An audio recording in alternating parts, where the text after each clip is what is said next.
Ya Ali Madad. This is me, Zulfikar Ali Jaisani. We are pleased to bring another series of lectures under the title Ya Ali Madad. Hope you will enrich your understanding about the topic. Please give us your suggestions and feedback. It is very important for us. Thank you.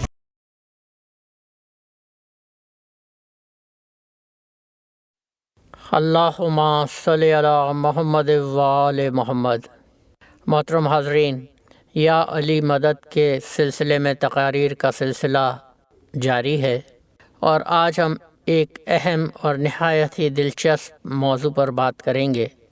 یقیناً ہم سب اللہ کے محتاج ہیں اپنی ضرورتوں کے لیے، اپنی حاجتوں کے لیے، اور وہی اللہ ہے جس سے مدد مانگنی چاہیے.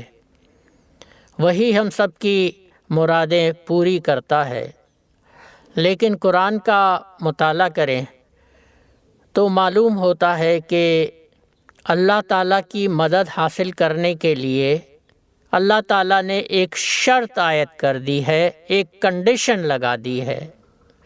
ہر کوئی اللہ کی مدد حاصل نہیں کر سکتا، بلکہ اس کی مدد حاصل کرنے کے حقدار صرف ایک خاص قسم کے لوگ ہیں. ذرا ملاحظہ کیجئے، اللہ تعالیٰ ارشاد فرماتا ہے، یا ایھا الذین آمنوا ان تنصروا اللہ ینصرکم.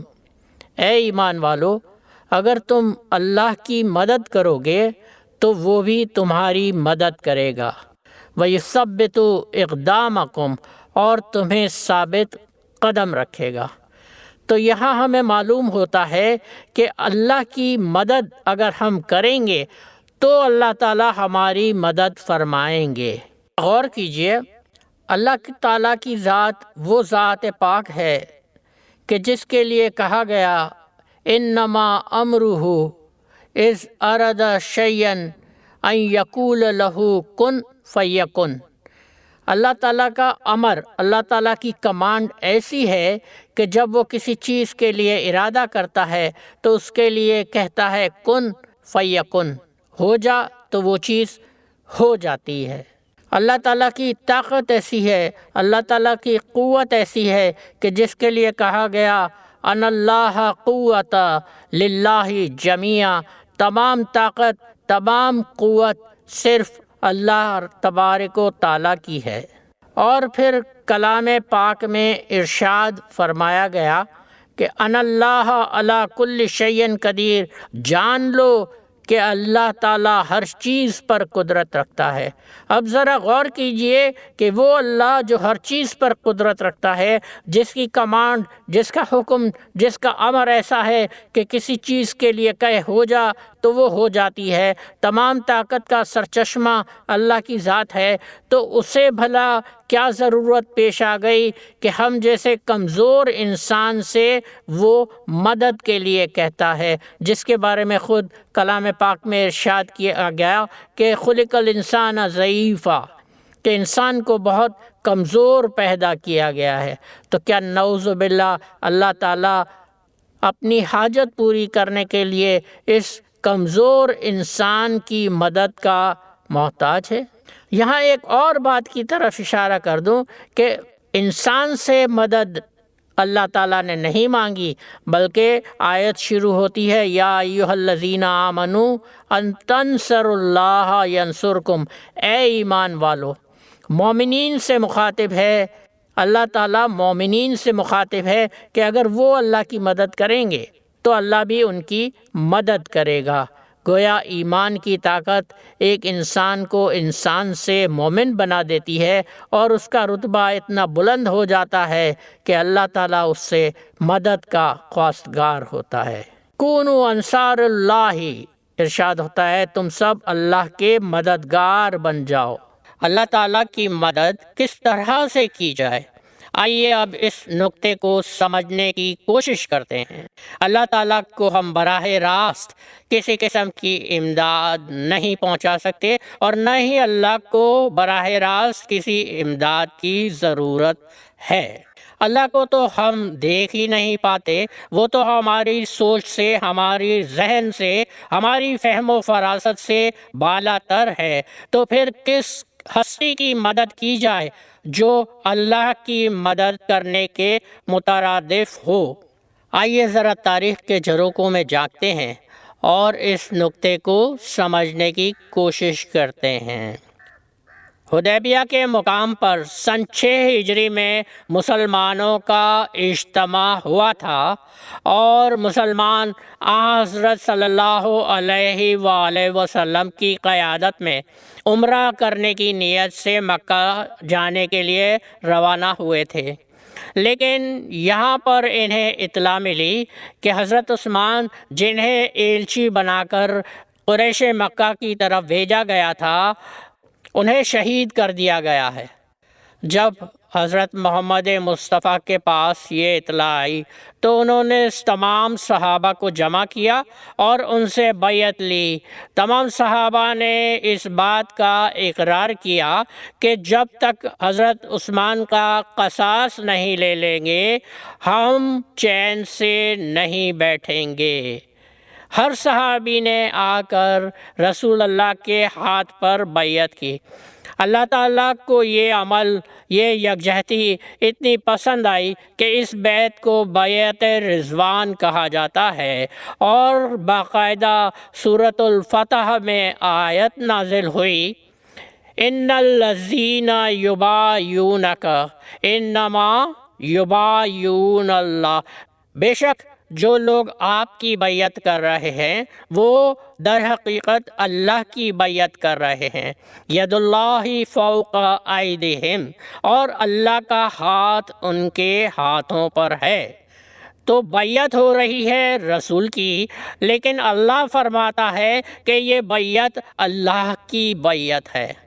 پھر ایک غزوے میں جب کفار کے ساتھ جنگ ہو رہی تھی تو رسول پاک نے مٹھی بھر خاک اٹھا کر کفار کے لشکر کی طرف اچھال دی۔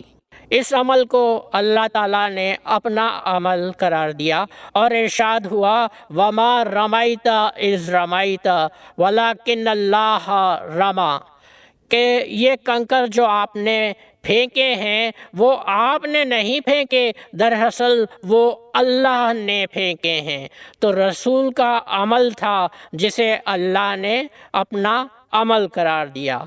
پھر اطاعت کی جب بات آتی ہے، جب رسول کی اطاعت کی بات آتی ہے، جب اللہ کی اطاعت کی بات آتی ہے تو ارشاد ہوتا ہے، مَن یُطِعِ الرَّسُولَ فَقَدْ اطاع اللہ، بے شک جس نے رسول کی اطاعت کی اس نے اللہ کی اطاعت کی۔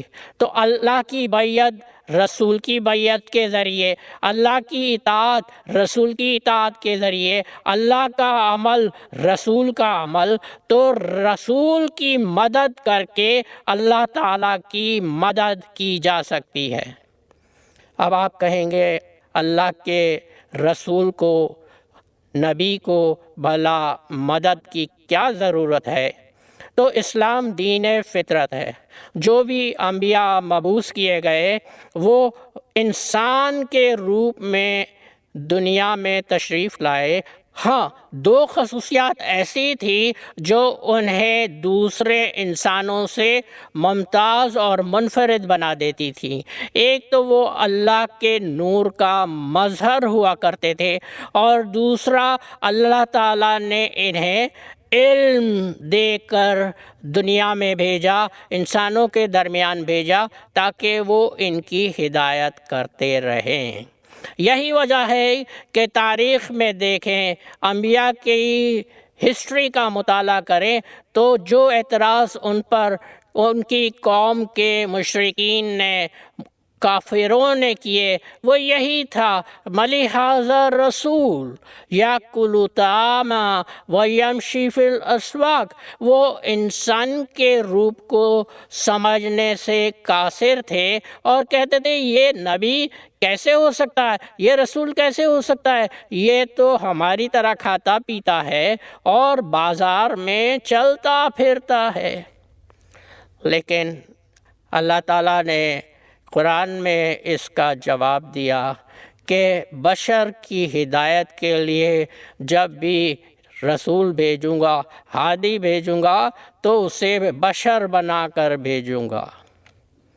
وَمَا أَرْسَلْنَا قَبْلَكَ إِلَّا الرِّجَالَ نُوحِي إِلَيْهِمْ، کہ اے رسول آپ سے پہلے جتنے بھی رسول بھیجے گئے وہ سب مرد ہی تھے، آدمی بھی تھے، اور ان کی طرف ہم نے وحی کی تھی۔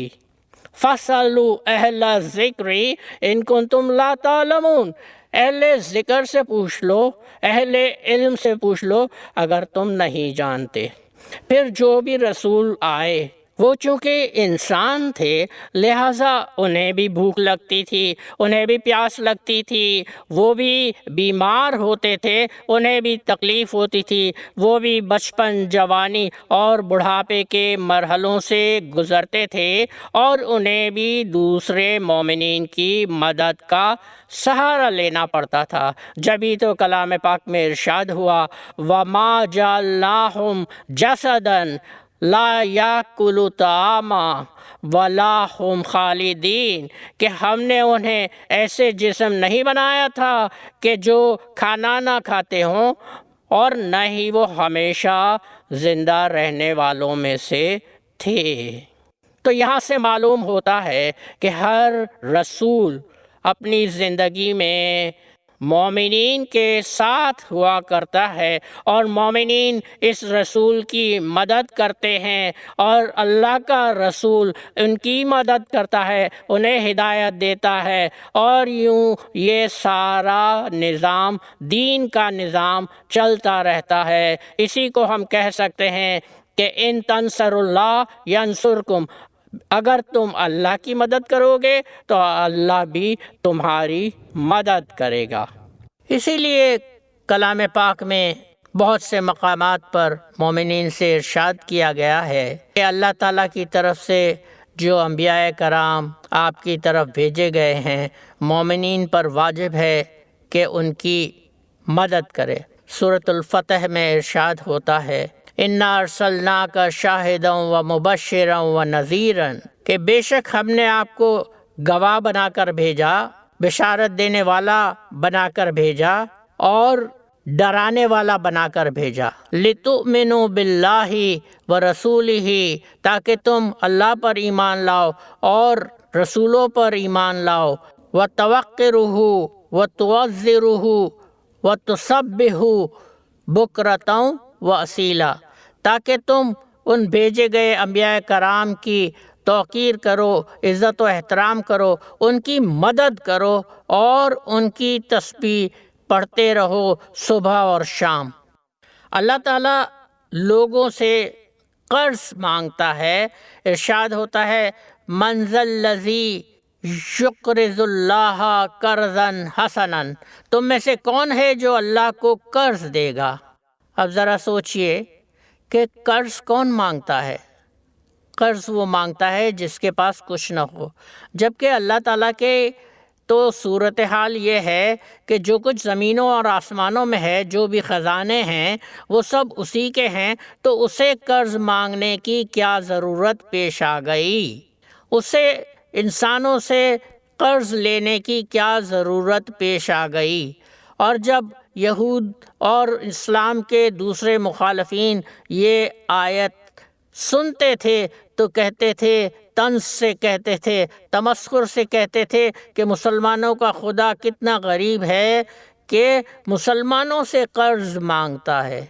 تو اللہ تعالیٰ قرض مانگتا ہے تو وہ قرض کس صورت میں ادا کیا جا سکتا ہے؟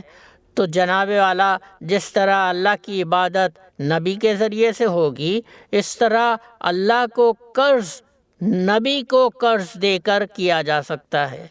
اس کا مطلب یہ ہرگز نہیں ہے کہ ہر نبی لوگوں سے، ایمان والوں سے، مومنین سے پیسے طلب کرتا ہے، مال طلب کرتا ہے قرضے کے طور پر، بلکہ اسلام دین فطرت ہے، لہٰذا اس میں کوئی بھی بات لاجک کے اگینسٹ میں نہیں ہے، لاجک کی مخالفت میں کوئی بھی بات نہیں ہے۔ دین کا نظام چلانے کے لیے وسائل کی ضرورت ہوتی ہے، اور وہ وسائل کہاں سے آتے ہیں؟ تو وہ وسائل مومنین جمع کرتے ہیں، ایمان لانے والے جمع کرتے ہیں۔ اس کے لیے جنگی وسائل کی بھی ضرورت ہوتی ہے، انسانی وسائل کی بھی ضرورت ہوتی ہے، مال و اسباب کی بھی ضرورت ہوتی ہے، تاکہ دین کی تبلیغ ہو سکے، جماعت کی تشکیل ہو سکے۔ اور جو اس کے لیے کنٹریبیوٹ کرتا ہے وہ گویا اس طرح ہے کہ اس نے اللہ کو قرض دیا ہے، اور اللہ تعالیٰ وعدہ کرتا ہے کہ وہ اس کو کئی گنا بڑھا کر واپس لوٹائے گا۔ تاریخ کا جائزہ لیں تو ہر نبی کی امت میں ایسے شر پسند عناصر موجود تھے جنہوں نے اللہ کے نبیوں کو تکالیف دیں، انہیں مسلسل اذیتیں پہنچاتے رہے، اور اس میں مومنین کا گروہ ایسا موجود رہا جو نبی کے ساتھ ساتھ رہا، ان کی حفاظت کرتے رہے، ان کی مدد کرتے رہے، اور انہوں نے نبی کا دامن ہاتھ سے نہ چھوڑا۔ حضرت نوح علیہ السلام کی مثال لیجئے، 950 سال تک وہ اپنی قوم میں دین کا پرچار کرتے رہے، تبلیغ کرتے رہے، لیکن صرف اتنے لوگ مسلمان ہوئے، اتنے لوگ ایمان لائے جو ایک کشتی پر سوار ہوئے، اور اکثریت نے ان کی مخالفت کی، اور حضرت نوح ان کو چھوڑ کر روانہ ہو گئے کشتی میں بیٹھ کر مومنین کے ساتھ، اور ان کو اللہ کے عذاب نے گھیر لیا۔ خود ہمارے نبی کو کفار نے اور مشرکین نے طرح طرح کی تکالیف پہنچائی۔ شعیب ابی طالب میں آپ کا سوشل بائیکاٹ کیا گیا، اور 3 سال تک یہ سلسلہ جاری رہا، ان کا دانا پانی بند کر دیا۔ اس تمام صورتحال میں بنو ہاشم کے کچھ لوگ آپ کے ساتھ ہوتے تھے جو آپ کے ساتھ رہے، انہوں نے آپ کے ساتھ ہجرت کی، انہوں نے آپ کے ساتھ تکالیف برداشت کی، اور حضور صلی اللہ علیہ وآلہ وسلم کا ساتھ ہرگز نہیں چھوڑا۔ انہی لوگوں کو اللہ کا مددگار کلام پاک میں کہا گیا ہے۔ ارشاد ہوتا ہے، الذین اخرجوا من دیارہم واموالہم، وہ لوگ جو اپنے گھروں سے نکالے گئے، جو اپنے مال و اسباب سے محروم کر دیے گئے، یبتغون فضلا من اللہ ورضوانا، جو اللہ کے فضل و کرم کے طلبگار ہیں، ینصرون اللہ ورسولہ اولئک هم الصادقین، وہی لوگ ہیں جو اللہ کے اور اس کے رسول کے مدد کرنے والے ہیں، اور وہی سچے ہیں، صادقین ہیں۔ یہ انصار اللہ کی تشریح تھی، جو ایک قرآنک ٹرمینالوجی ہے۔ قرآن میں ایک اور اصطلاح استعمال ہوئی ہے، جنود اللہ، اللہ کی فوج۔ گویا اللہ تعالیٰ نے ایک فوج بھی بنا رکھی ہے۔ فوج کس مقصد کے لیے ہوتی ہے؟ فوج اپنے آپ کو دشمن سے بچانے کے لیے ہوتی ہے، فوج اپنے دفاع کے لیے ہوتی ہے۔ تو کیا نعوذ باللہ اللہ کو بھی کسی دشمن سے خطرہ ہے کہ انہوں نے ایک فوج تیار کر لی، جبکہ وہ خود قرآن میں ارشاد فرماتا ہے، ان اللہ قوت للہ جمیعا، تمام قوت، تمام طاقت کا سرچشمہ اللہ کی ذات ہے۔ تو اللہ کی فوج کس طرح سے؟ تو مومنین کی فوج جو رسول کے شانہ بشانہ لڑتی ہے، بدر تا حنین، اگر آپ مطالعہ کریں اسلام کی تاریخ کا تو آپ کو نظر آئیں گے وہ چمکتے ہوئے ستارے جنہوں نے اپنی تلوار کی ضرب سے کفار کی زبانوں کو بند کیا۔ تو یہی لوگ جنود اللہ کہلائے جا سکتے ہیں۔ یہی وجہ ہے کہ ہر نبی نے اپنی امت میں لوگوں سے، مومنین سے آزمائش کے وقت میں مدد مانگی، اور یہی لوگ اللہ کے مددگار ہیں۔ جو آغاز میں آیت پڑھی ہم نے، ان تنصر اللہ ینصرکم، اور اگر مومنین اللہ کی مدد کرتے ہیں، اللہ کے رسول کی مدد کرتے ہیں دین کے پھیلانے کے کام میں، تو اللہ تعالیٰ ان مومنین کی مدد کرتا ہے۔ تو یہ ہے اللہ سے مدد مانگنے کا صحیح طریقہ۔ اللہم صلی علی محمد وآل محمد۔ Thank you for watching. Please subscribe to our channel for future updates and videos. Thank you.